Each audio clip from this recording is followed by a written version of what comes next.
Sehingga benar kalau dalam satu hadis Nabi pernah mengajarkan jangan memberikan satu jabatan kepada orang yang memintanya.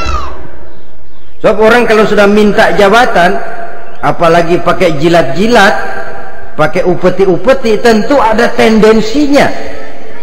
Ada batu di balik udang. Kalau udang di balik batu kan mungkin nggak kelihatan, tapi kalau batu di balik udang kelihatan betul itu. Ada maunya, ambisinya. Jangan memberikan satu jabatan kepada orang yang memintanya. Seakan di batinnya Sayyidina Umar menyesali, kenapa Umar nggak jadi Umar saja, kok mau jadi khalifah gitu. Alangkah berat perhitungan buat saya di akhirat nanti. Nah, setelah jadi khalifah, sebagai satu i'tibar, saya akan mencoba mengemukakan beberapa sifatnya yang menonjol untuk pelajaran buat kita semua. Pertama, sikapnya terhadap keluarganya setelah beliau menjadi khalifah. Kedudukan sebagai keluarga Umar bin Khattab bukan merupakan kedudukan istimewa. Itu ditanamkan betul kepada keluarganya. Jangan karena bapakmu khalifah lalu mentang-mentang anak khalifah kau merasa dapat fasilitas, merasa bisa berbuat semau-maumu. Kau harus punya tanggung jawab dan beban moral, memberikan contoh yang lebih baik kepada rakyat. Ini yang ditekankan kepada keluarganya. Kalau beliau mau mengeluarkan undang-undang, undang-undang itu lebih dahulu dibicarakan di tengah keluarganya, kumpul anak-anaknya. Ini akan ada undang-undang begini. Siapa di antara kalian mau mentaati, persilakan. Yang tidak pun persilakan. Tapi saya ingatkan, kalau ada dari keluarga Umar yang melanggar peraturan yang saya keluarkan ini, saya akan menghukumnya 2 kali lipat karena dia keluarga saya. Menghukumnya 2 kali lipat karena dia keluarga saya. Jadi bukan mentang-mentang anak babe lalu kebal hukum. Tidak.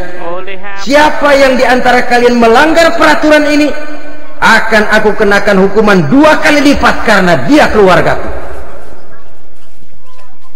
Nah, saudara hadirin yang saya hormati, lalu berwibawa, dijaga betul keluarganya.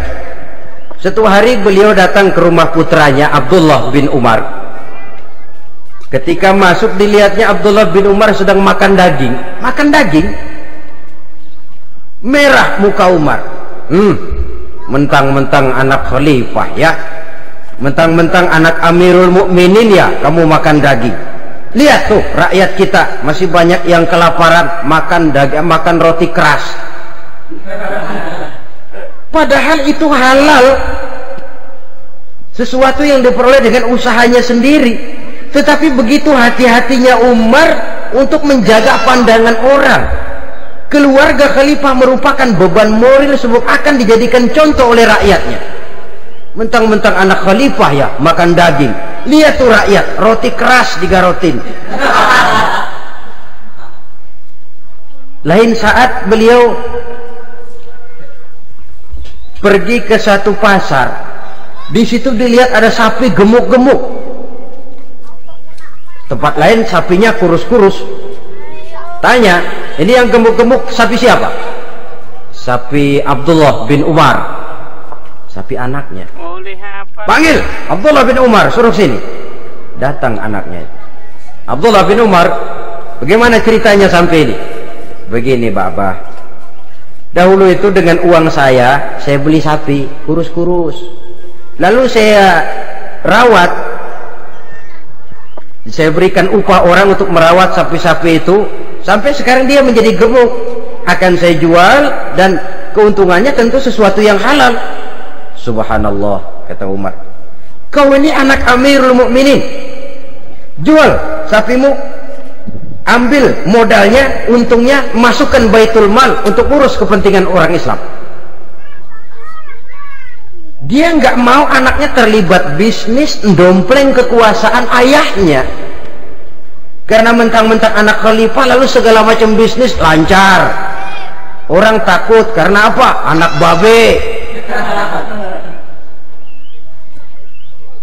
Ada lagi, pada waktu pembagian harta ghanimah,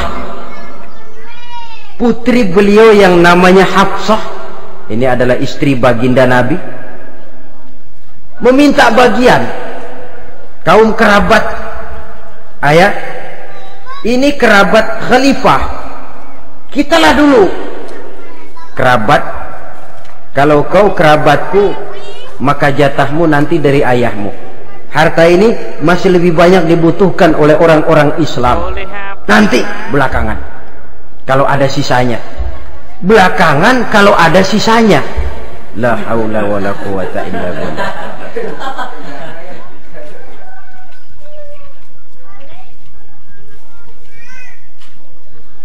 Saudara hadirin,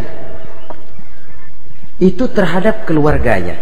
Kemudian apa sifat-sifat yang menonjol dari kepemimpinannya? Pertama, kesederhanaannya. Beliaulah satu-satunya khalifah, Amirul Mukminin, setingkat presiden kalau sekarang, yang punya jubah cuma 2 dan 1 pun punya anaknya. Tambelan lagi. Pernah sholat Jumat terlambat, beliau naik mimbar untuk khutbah, sebelumnya minta maaf dulu. Saudara-saudara, maaf saya terlambat nungguin baju kering. Seorang khalifah nungguin baju kering, sederhana dalam kehidupannya. Mari kita ambil satu cerita lagi. Pada waktu beliau jadi khalifah, yang diangkat jadi gubernur di Mesir adalah Amr bin As. Amr bin As hidupnya lebih mirip kaisar. Istananya besar, pakaiannya bagus-bagus.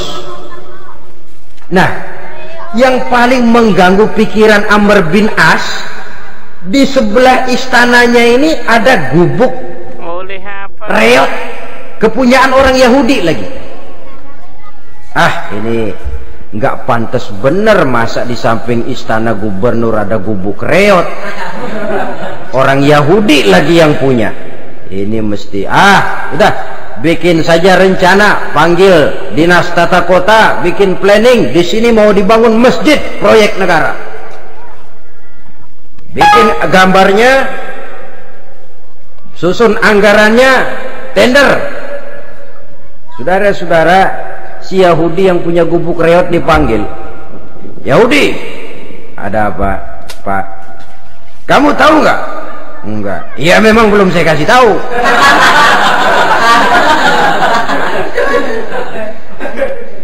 Ada apa, Pak? Itu kamu punya gubuk, tahu, kena proyek. Proyek apa, Pak? Kami mau bangun masjid besar di situ, dan tidak sesuai ada gubuk reot di samping tempat gubernur. Jadi maksud Bapak, gubukmu, tanah-tanahnya mau saya bebaskan, saya beli. Enggak mau, Pak, saya enggak mau jual. Saya bayar 2 kali lipat, enggak mau.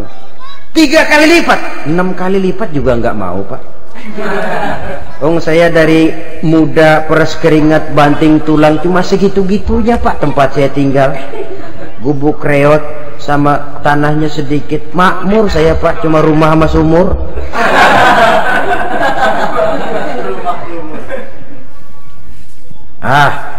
Ini Yahudi kelewatan juga.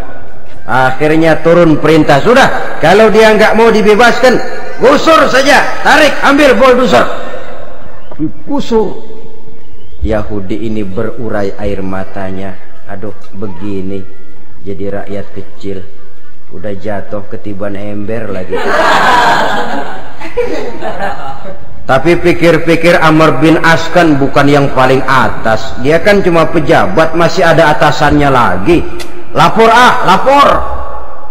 Yahudi ini berangkat ke Madinah. Bayangkan dari Mesir ke Madinah, jalan.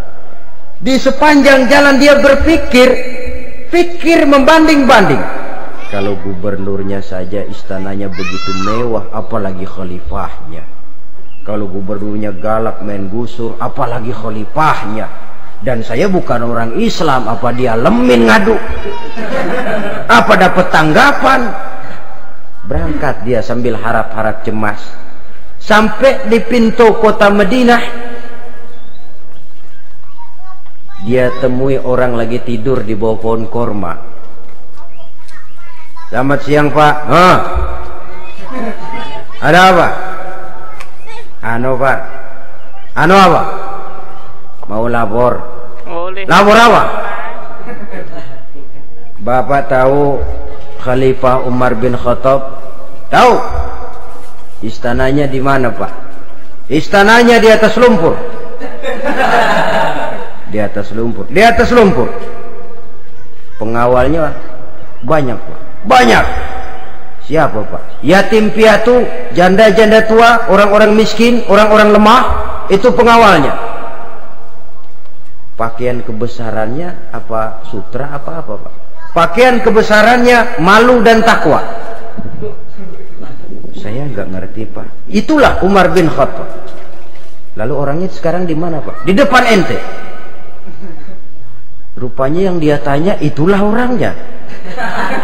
Gemeter Yahudi ini, keringat bercucuran.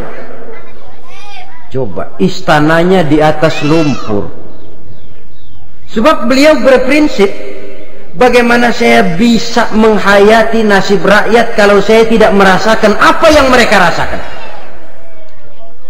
Bagaimana saya nggak bisa tahu sakitnya lapar kalau saya belum pernah kelaparan?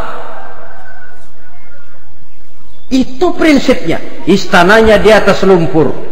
Para pengawalnya yatim piatu, janda-janda tua, orang-orang miskin, orang-orang lemah dan tidak mampu. Dan pakaian kebesarannya malu dan takwa. Kamu dari mana? Dari Mesir Pak. Ada apa? Mau laporan gubernur Bapak di Mesir yang namanya Amr bin As. Kenapa? Main gusur aja Pak. Ceritanya? Iya, dia mau bangun masjid. Kebetulan di areal itu saya punya tanah sama gubuk segitu-gitunya. Saya nggak mau dibeli, digusur Pak. Saya mau mencari keadilan. Begini. Kamu lihat tempat sampah itu? Lihat.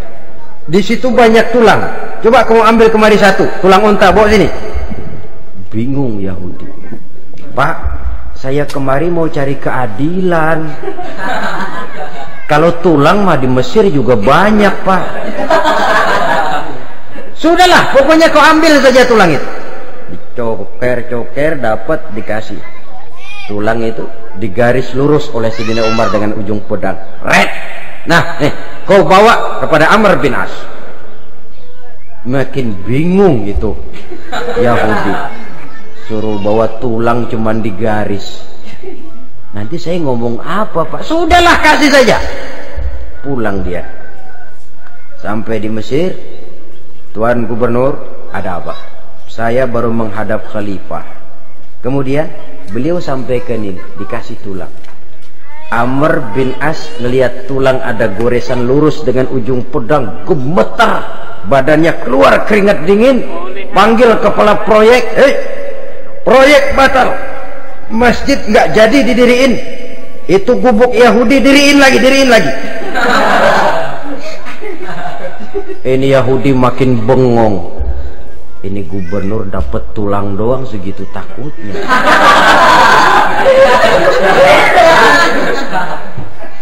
Ada apa sebenarnya Tuan Gubernur? Kamu tahu, ini nasihat pahit buat saya dari Amirul Mukminin Umar bin Khattab.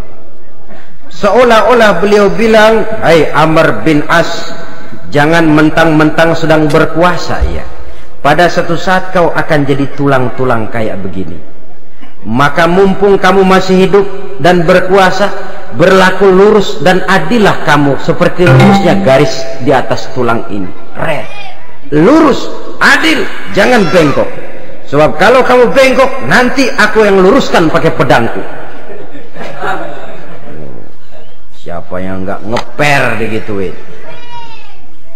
Sampai akhirnya apa? Kata si Yahudi, "Pak, kalau begitu Islam adil ya." Adil. Kalau gitu biarin dah Pak, tanah saya Mau kamu jual? Bukan saya jual Pak, saya kasih aja dah. Campur gubuk-gubuknya, ambil aja dah.